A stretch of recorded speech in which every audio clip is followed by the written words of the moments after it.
Tonight, first on Fox, we're hearing from the father of the heroic pilot who crash-landed a medical helicopter with a baby on board. I'm Shayna Humphreys. I'm Jason Martinez. That pilot is still in the hospital recovering, but his father credits the man's quick thinking and his military training background. Dawn, that pilot's actions prevented what could have been a catastrophe.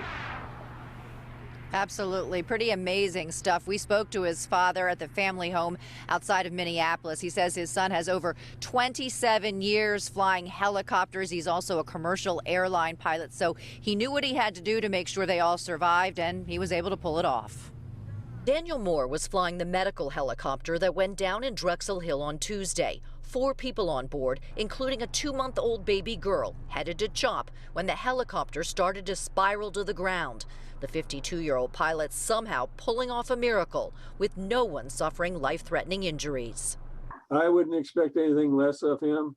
Daniel's very relieved and proud father, Larry, speaking from his home outside of Minneapolis, says his son's training saved lives. I looked for him to do exactly what he did, was handle the situation the best he could, and to create a situation where they could walk away, which is really important from a helicopter crash.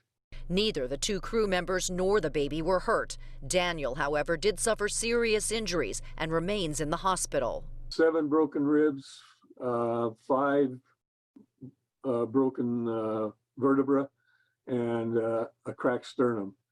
Moore says he learned of the crash from Daniel's fiancee, who texted him.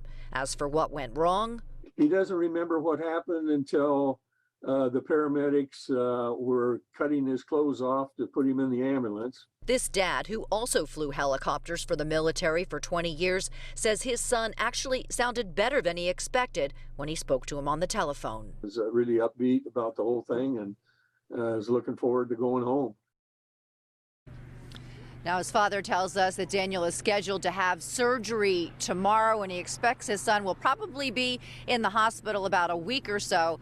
A lot of people probably want to shake his hand and say thank you when he gets out. Shane and Jason. Yeah, but we wish him well in his recovery. Dawn, thank you very much. Meanwhile, crews removed the wreckage of the medical helicopter late tonight, and NTSB investigators arrived on scene today. So they say the chopper will be stored in Delaware in the meantime. That's where they'll do a thorough examination starting tomorrow.